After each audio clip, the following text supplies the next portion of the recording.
बिस्मिल्लाहिर्रहमानिर्रहीम। Dear student, last time हम connective tissues पढ़ रहे थे, तो आज की जो डिस्कशन में आएगी वो आएगा बोन्स के मुतलिक पढ़ेंगे। क्या पढ़ेंगे? बोन्स के मुतलिक पढ़ेंगे। अच्छा, अब बोन्स भी अगर देखा जाए तो बेसिकली एक कनेक्टिव टिश्यू है। बोन भी एक कनेक्टिव टिश्यू है। और बोन के लिए याद रखिएगा, एक इसका दूसरा नाम होता है, ये आपका एमसीक्यूज आता है, वो है ओसीएस टिश्यू। क्या लफ्ज़ है? ओसीएस। जहाँ भी ओसीएस का लफ्ज़ आएगा ना, तो समझ जाइएगा कि ये कोई बोन से रिलेटेड है, तो ओसीएस टिश्यूज है। आपको पहले मैंने बताया था टिश्यूज में हमेशा तीन चीज़ें होती हैं। जैसे हमने बताया था, सेल, फाइबर और ग्राउंड सब्सटेंस, और ग्राउंड सब्सटेंस होता है। ओके, तो अब फाइबर और ग्राउंड सब्सटेंस को हम क्या बोलते हैं? मैट्रिक्स। क्या बोलते हैं? मैट्रिक्स। तो इसका मतलब है, जब मैं अपना जो बोन को कह रहा हूँ कि ये कनेक्टिव टिश्यूज है, तो कनेक्टिव टिश्यूज बेसिकली दो तरह के होते हैं। एक होते हैं लूज कनेक्टिव टिश्यूज, एक होते हैं लूज, और एक होते हैं डेंस कनेक्टिव टिश्यूज। ठीक है, तो बोन जो है बेसिकली डेंस कनेक्टिव टिश्यूज है। ज़ाहिर है कि जब डेंस कनेक्टिव टिश्यूज होंगे तो इसका ये क्या होंगे? हार्ड होंगे, स्ट्रोंग होंगे। हार्ड होंगे और स्ट्रोंग होंगे। क्लियर हो गया बेटा? अच्छा, फिर जब मैंने कह दिया कि बोन कनेक्टिव टिश्यूज है, तो इसका मतलब है बोन के अंदर भी दो चीज़ें होंगी। एक क्या होगा? सेल होगा, दूसरा क्या होगा? मैट्रिक्स होगा। अगर मैट्रिक्स में देखा जाएगा तो उसमें फाइबर और ग्राउंड सब्सटेंस होगा। क्लियर हो गया? तो ये देखिए, मैं लिखता हूँ कि bone is also known as osseous tissues. फिर देखिए, it is a hard, it is a hard. आप खुद देख ले कि मेरी हड्डी कितनी हार्ड है। It is a hard, strong और ड्यूरेबल। अगर इंसान को दफन ही कर दिया जाए, गोश्त वोश्त सब खत्म हो जाता है, लेकिन हड्डियाँ कई अरसा पड़ी रहती हैं। ठीक है ना? स्ट्रॉन्ग है, हार्ड है, ड्यूरेबल, कनेक्टिव टिश्यूज। जब हमने कनेक्टिव टिश्यूज कह दिया तो साफ जाहिर है कि इसके अंदर वही चीज़ें होंगी, सेल होगा, फाइबर और ग्राउंड सब्सटेंस। याद हो गया बेटा?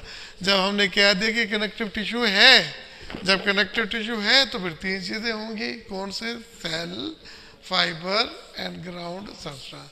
चले, हम उसी तरह बिल्कुल जैसे हमने लास्ट लेक्चर में कनेक्टिव टिश्यू डिस्कस किया था, हम बोलेंगे कि अब देखिए, इसमें सेल जो है ना, वो एक किस्म के नहीं है। बस याद रखिएगा कि बोन्स के अंदर तीन किस्म के सेल्स हैं। कितने किस्म के हैं? तीन किस्म के। एक है ओस्टियोब्लास्ट, ओस्टियोसाइट्स, ओस्टियोक्लास्ट। ओके, तो मैंने पहले लफ्ज़ बताया कि जब ओस्टियो का मतलब ही बोन होगा, है। ओस्टियोब्लास्ट यानी कि वो सेल जो बोन बनाते हैं, बोन फार्मिंग सेल। ये आपके एमसीक्यूज आता है। ओस्टियोसाइट्स, जब बोन बनेंगे तो सेल बड़े होंगे, तो मेच्योर हो जाएंगे, तो जो मेच्योर बोन सेल्स होते हैं उनको क्या कहते हैं? ओस्टियोसाइट। ठीक है, और फिर बाद में क्लास्ट। देखिए, ब्लास्ट, साइट्स और क्लास्ट। क्लास्ट का मतलब होता है bone dissolving cell, bone dissolving cell. Okay, ये बोन डिजॉल्विंग सेल ये हो गया आपके पास ओस्टियोक्लास्ट। ओके, समझ आ गई ना? तीन सेल के नाम याद हो गए, ओस्टियोसाइट्स, ओस्टियोब्लास्ट और ओस्टियोक्लास्ट। ओके, अच्छा, फिर इसके बाद हम बात करते हैं बोन मैट्रिक्स की। अब देखिए, इसके अंदर वही इलास्टिन और कोलेजन, इसके अंदर फाइबर्स होंगे, और ग्राउंड सब्सटेंस में देखिए, इसके अंदर ऑर्गेनिक मटेरियल भी है और इनऑर्गेनिक मटेरियल भी है। देखिए, मैं सपोज करें, देखिए मैंने एक रफ सा आइडिया बनाया था। देखिए, ये फाइबर्स हैं, यानी कि ये सेल्स पड़े हुए हैं, बिल्कुल ऐसे रफ सा बनाया है। ठीक है, अब देखिए, ये ग्राउंड सब्सटेंस है। ये क्या है? ग्राउंड सब्सटेंस है। ये तो कनेक्टिव टिश्यूज की एक खसूसियत है। लेकिन बोन्स हार्ड है। देखिए, अगर आप लेंटर बनाते हैं, इसी तरह बनाते हैं ना, लोहे की अपना सलाखें डालते, लोया डालते हैं, जाल बनाते हैं, उसके अंदर बजरी, मसाला, रेत, सीमेंट डालते हैं। अगर रेत और सीमेंट कंक्रीट ज़्यादा स्ट्रॉन्ग बनाएंगे तो वो कम्पैक्ट नहीं हो जाएगा, वो लंटर क्या होगा, ज़्यादा हार्ड होगा, ज़्यादा मजबूत होगा। तो जो मजबूती आ रही है वो किसकी वजह से आ रही है, ग्राउंड सब्सटेंस से। अब इसमें हमने ग्राउंड सब्सटेंस क्या डालना है, ऑर्गेनिक और इन। अब ऑर्गेनिक इन मोस्टली इसमें ज़्यादातर क्या डालते हैं, इनऑर्गेनिक होता है। क्या होता है, इनऑर्गेनिक। अब इनऑर्गेनिक में भी सबसे ज़्यादा जो मिनरल्स होते हैं ना, आपको पता है ना इनऑर्गेनिक कंपाउंड किसे कहते हैं, यानी कि जिसके अंदर कार्बन हाइड्रोजन मोस्टली हो तो वो ऑर्गेनिक कंपाउंड होते हैं। जिनके अंदर कार्बन और हाइड्रोजन ये दोनों मौजूद ना हो, all compound other than carbon, तो वो क्या कहलाते हैं, इनऑर्गेनिक कहलाते हैं। ठीक है ना। तो इनऑर्गेनिक देखिए, अब हमने ये हड्डी बनाई है बिल्कुल, ये हड्डी के सेल्स हैं। ठीक है ना। ये फाइबर है, ग्राउंड सब्सटेंस में देखिए सारा डाल दिए ये। ठीक है। अब इसमें 65% 60, देखिए ये लेमिनर स्ट्रक्चर है। ये कौन सा स्ट्रक्चर है, लेमिनर, यानी कि जो सेल है उसके गिर्द तह हैं। देखिए ये पहली तह है, दूसरी, तीसरी। ठीक है, ये लेमिनर स्ट्रक्चर है। ओके, ठीक है। इसके अंदर क्या है, कैल्शियम कार्बोनेट। कितने हैं, हम कह रहे हैं ऑलमोस्ट 65% इनऑर्गेनिक है। तो उनमें से जो मेजर मिनरल्स होगा ना वो कैल्शियम और फास्फेट। इसीलिए तो कहते हैं कि आप दूध पिए कि दूध में कैल्शियम और फास्फेट है, उससे हड्डियाँ मजबूत होती हैं। यानी कि जिस तरह लंटर मसाला तेज हो तो वो मजबूत हो जाता है, इस तरह कैल्शियम और फास्फेट। ठीक है ना, क्लियर हो गया ना। तो ये कैल्शियम फास्फेट, इसके अलावा कुछ मकदार में सोडियम भी होता है, पोटाशियम, मैग्नीशियम और सिट्रेट भी होता है। क्या होता है, और स्ट्रेट्स आर आल्सो फाउंड। बेटा समझ आ गई ना कि आपको सेल भी बता दिए, फाइबर भी बता दिया, ग्राउंड सब्सटेंस भी बता। चले हम इसे ज़रा स्टडी कर लेते हैं। There are following 3 type of the cell in the bone, osteoblast, bone forming cell, mature bone cell और बोन डिजॉल्विंग सेल। ठीक है। Matrix contain organic and inorganic compound which is made up of 65% of the dry weight of the bone जो होता है ना, उसमें ये inorganic material calcium और फास्फेट मौजूद होते हैं। ओके, कैल्शियम और ये आपके पास MCQs आता है कि ऑर्गेनिक कितना होगा 35% और इनऑर्गेनिक कितना होगा 65%, क्योंकि उस पर ज़्यादातर क्या होगा, कैल्शियम और फास्फेट। अगर आपसे पूछ रहे थे कि हमारी हड्डियाँ ज़्यादातर किस वजह से कौन सा ग्राउंड सब्सटेंस में चीज़ होती है, तो आप कहेंगे कैल्शियम और फास्फेट। इसके अलावा भी होती हैं, जैसे कंटेन, देखिए विच चीफ बोन मिनरल्स, ये चीफ बोन मिनरल्स हैं। आल्सो कंटेन अपना substantial quantity of sodium, magnesium carbonate and citrate. देखो क्लियर हो गया। तो अब हमने बोन को डिफाइन किया, बोन के 3 सेल बताए और उसका मैट्रिक्स को डिस्कस किया। इसके बाद हम डिस्कस करेंगे बोन्स की टाइप, कि जो बोन्स के टिश्यूज होते हैं ना, जब माइक्रोस्कोपिक एग्जामिनेशन देखिए 2 टाइप्स ऑफ द बोन्स हैं। देखिए कि हमने क्या कहा, देखिए ये मेरी आप बोन्स देख रहे हैं ना, ये ठीक है ना, माइक्रोस्कोपिक स्ट्रक्चर देख रहे हैं। आपको मेरी हड्डी नजर आ रही है ना, देखिए मैं हड्डी बना रहा हूँ। ये देखिए ये रफ सी एक मैंने बोन बना दी है। ठीक है, ओके। अब देखिए याद रखिए, देखिए ये देखिए ये आपकी ह्यूमरस है, ऐसे है ना, ये इसका अपर एंड और इसका लोअर एंड। ये देखिए ये इसका अपर एंड और ये इसका लोअर एंड, और दरमियान में क्या है, शाफ्ट। दरमियान में क्या है, शाफ्ट। ये कौन सा एंड है, अपर एंड, और ये कौन सा एंड है, लोअर एंड, और ये क्या है, शाफ्ट। क्लियर हो गया बेटा, शाफ्ट की समझ आ गई ना या नहीं आई।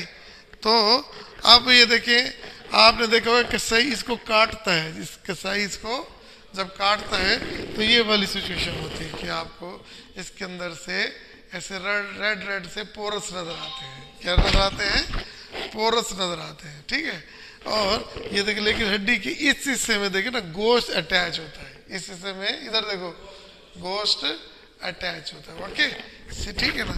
अब इसमें ये क्या, ये बड़ी हार्ड होती है, ये जगह क्या होती है, बड़ी हार्ड होती है, बड़ी हार्ड होती है, ठीक है। तो और ये क्या होती है, स्पॉन्जी। ये क्या होती है, स्पॉन्जी। स्पॉन्जी का मतलब क्या होता है, नरम होगी। आप देखिए, आप चूसते हैं तो रास्पबेरी करते हैं तो सॉफ्ट होगी, पोरस होगी, ऐसे लगेगा इसके अंदर कैविटीज है, इसके अंदर कैविटीज है। जबकि ये वाली जगह होती है, आप खुद देख लें, से कभी आपने ऐसे किया जैसे इसको चूसते हैं ना, ये बहुत हार्ड होती है।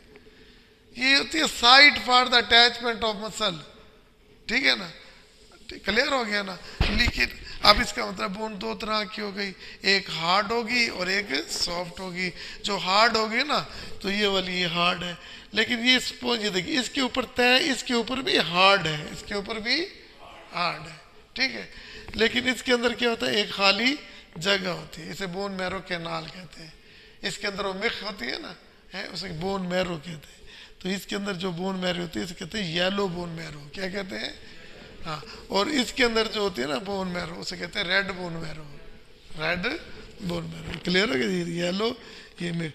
अगर आप इसको निकाल दे तो ये हड्डी आप खाते हैं, नहीं खाते, इसको तो चूस लेते हैं, इसको तो नहीं खाते ना, ठीक है ना। क्लियर हो गया। तो ये दो एंड हो गए।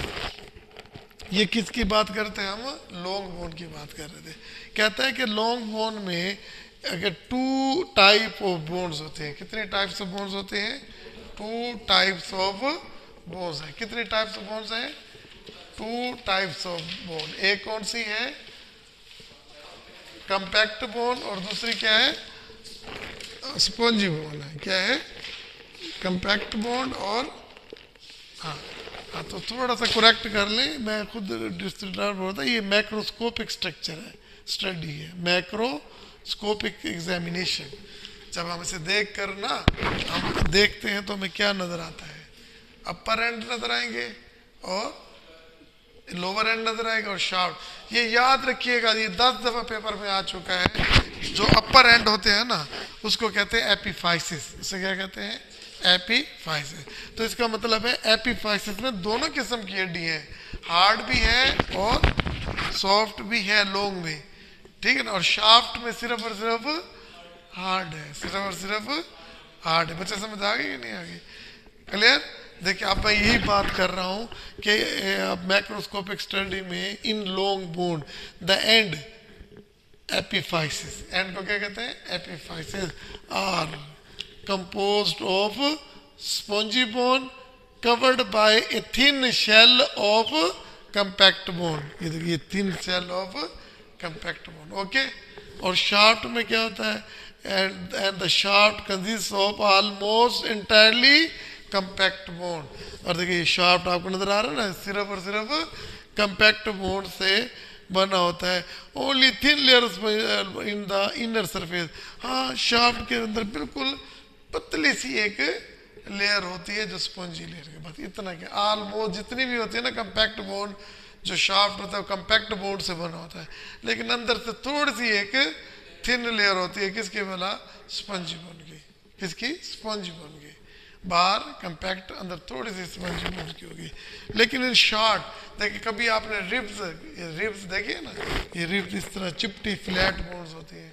अगर किसा इसको यूं काट ले है तो हमें नजर आता है कि इसके अंदर ना इस किस्म की ऐसी जाली नजर आती है, और ये इसके अंदर ये जाली सारी बोन के अंदर होती है, सारी बोन के अंदर ऐसी जाली होती है। तो ये क्या होगी, स्पंजी बोन होगी ना, है। और ये जितनी भी स्पंजी बोन है वो थिन लेयर और कंपैक्ट बोन से कवर्ड होगी। जबकि लॉन्ग बोन में क्या था, सिर्फ अपर एंड और लोअर एंड, दरमियान में येलो बोन मैरो थी। और जब ये रिब्स है, फ्लैट बोन है, तो इसमें क्या होता है, अंदर सारी स्पंजी बोन होती है और उसके सब के गिर्द क्या होता है, कंपैक्ट बोन की लेयर होती है। क्लियर हो गया। अच्छा, इन देखें, shaft consist of almost entirely compact bone only a thin. अच्छा, ये तो वो हो गया, ठीक है। In short bone consist of A core. ये देखिए, जो चीज़ हो ना, अंदर वाली चीज़ को हमेशा देखे, जैसे बिस्किट होता नहीं, अंदर वाली जो चीज़ होती है उसे कोर कहते हैं। ये अंदर वाली चीज़ क्या थी, कोर। कहता है कोर ऑफ हार्ट, दिल की गहराइयों से, consist of A core of spongy bone, okay. Completely covered, और सारी कवर्ड होती है किससे भला, कंपैक्ट बोन से, ठीक है। क्लियर हो गया। अच्छा देखो बेटा, हार्डनेस के लिहाज से दो तरह की बोन्स हुई, कौन सी? स्पॉन्जी और कंपैक्ट। हमने स्पॉन्जी बोन की डेफिनेशन की और कंपैक्ट बोन की भी डेफिनेशन की। देखिए कंपैक्ट बोन कहते हैं आर डेंस, कहते हैं डेंस विदाउट एनी कैविटी, इसके अंदर कोई किस्म की कैविटी नहीं होती। ओके, फिर हमने डिफाइन किया स्पॉन्जी बोन। स्पॉन्जी बोन क्या होती है? It is a soft and porous, ठीक है, इंटरकनेक्टेड विद कैविटीज, इसके अंदर कैविटीज है। तो अगर आपसे कह दे कि कंपैक्ट बोन और हार्ड बोन में अगर सख्ती के लिहाज से देखे जाए तो दो तरह के होते हैं, एक हार्ड बोन और एक कंपैक्ट बोन और एक स्पंजी बोन। क्लियर हो गया? और एक अब देखिए हड्डियां लॉन्ग भी हैं और शार्ट भी हैं। तो लॉन्ग बोन में जो स्पंजी बोन कहाँ पाई जाती है? वो अपर लोअर एंड्स में, और उसकी थिन लेयर में होती है अंदर में। कंपैक्ट बोन की होती है इनके एंड के अपर भी होती है और शाफ्ट सारे कंप्लीटली कंपैक्ट बोन से बनता है। अच्छा, एक पेपर में ये सवाल यूँ आया बच्चों के पास, कहता है कि right note on classification of bones on the base of size, on the base of size के लिहाज से हड्डियाँ कितनी किस्म की होती हैं, वो इसी में लिखा हुआ है लेकिन हेडिंग नहीं लिखी हुई। तो आपने कहा देखो मैं आपके सामने खड़ा हूँ अनाटॉमिकल पोजीशन में, देखिए मेरे पास ये बोन कौन सी है? लॉन्ग। ये कौन सी है? लॉन्ग। ठीक है, और ये यहाँ पे कार्पस के ये शॉर्ट बोन्स है। ठीक है, लॉन्ग बोन हो गई, शॉर्ट बोन हो गई, कितनी किस्में हो गई? दो। अच्छा आप देखिए मेरी वर्टिब्रल कॉलम है, ये किस तरह की होंगी? वर्टिब्रल कॉलम ये कैसी होंगी? इरेगुलर होंगी। क्यों होंगी?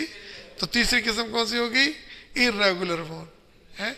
अब देखिए ये मेरी जो स्कल की बोन्स है ये फ्लैट है, स्कैप्यूला क्या है? फ्लैट है। रिब्स कौन सी है? फ्लैट। तो एक बोन कौन सी? अब चौथी किस्म कौन सी? Flat bone. क्या होगी? फ्लैट। अब देखो कौन कौन सी होगी? Long bone, short bone, irregular bone और फ्लैट बोन। चार हो गई ना। और इसके अलावा कहते हैं सिस्माइड बोन। सिस्माइड बोन देखिए वो होते हैं बेसिकली कार्टिलेज जो, तो उसके ऊपर मसल आ जाते हैं। तो बहरहाल ये जो आपके ये जो पेटीला है ना, ये सिस्माइड बोन है। ठीक है, ये पेपर में कई दफ़ा आया है कि पेटीला का दूसरा नाम क्या है? Knee cap. ठीक है, नी कैप किससे बनी होती है? यानी कि और इसका नाम क्या? Sesamoid bone. Okay, which one is a sesamoid bone? Humerus, radius, ulna और पेटीला। तो जवाब क्या आएगा? पेटीला। पेटीला दूसरा नाम है ना नी कैप का। देखिए फिर कहता है कि अब देखिए अब मैंने क्या कहा है? हार्डनेस के लिहाज से कंपैक्ट बोन और अच्छा ये पेपर में बहुत आया कि एपिफाइसिस किसे कहते हैं? डाईफाइसिस किसे कहते हैं? ठीक है, एपिफाइसिस और डाई एपिफाइसिस। ठीक है ना, क्लियर। और फिर देखिए लॉन्ग बोन और शॉर्ट बोन, फिर देखिए इसके बाद short bone, irregular bone, flat bone, sesamoid bone. एक एक एग्जांपल दे दें। देखिए शॉर्ट बोन कौन सी हैं? कार्पल्स हैं, टार्सल भी तो है ना। इरेगुलर बोन कौन सी होती है? इरेगुलर बोन मेरी वर्टिब्रा। वर्टिब्रा होता है और कुछ स्कल की भी इरेगुलर होती है। और इसके अलावा फ्लैट बोन कौन सी होती है? जो रिब्स हैं। कौन सी हैं? रिब्स हैं और रिब्स है स्टर्नम, ये ठीक है, ये फ्लैट बोन है। और सिस्मॉइड बोन ये कौन सी है? पेटीला के नाम से है, पेटीला के नाम से है। क्लियर हो गया भाई?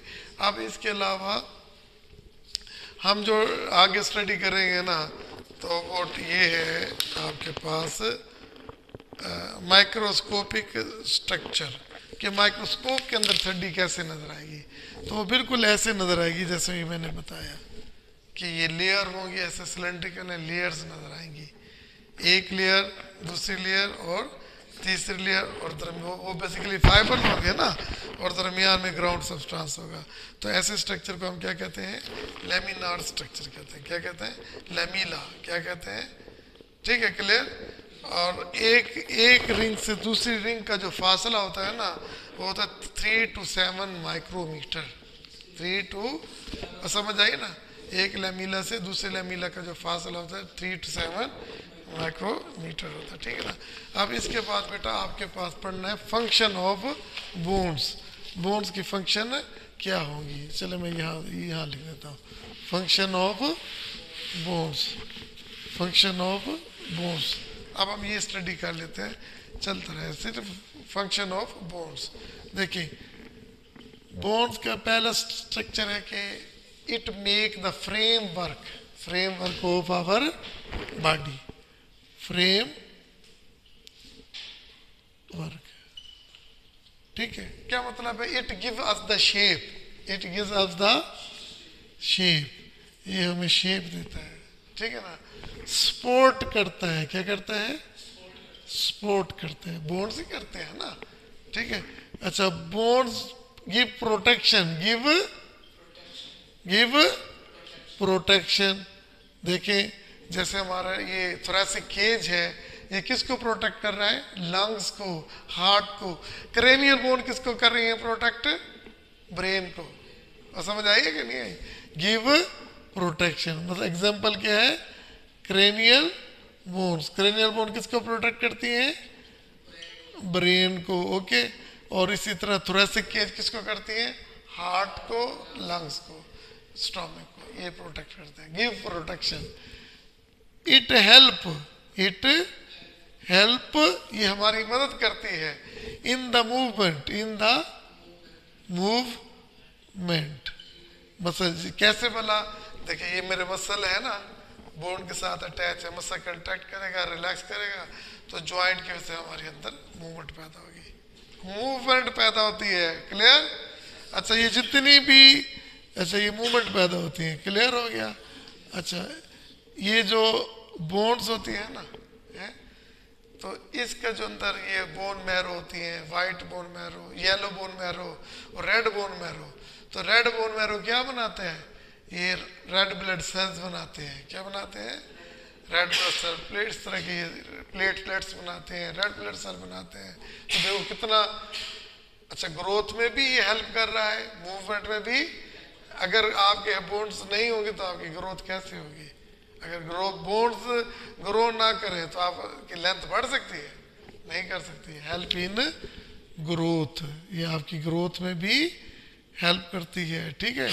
फिर मैंने क्या कहा, यानी कि आपके RBCs, platelets, white blood cells कौन बनाता है, बोन मैरो, और वो भी किस में होती है, बोन में ही होती है ना, ठीक है।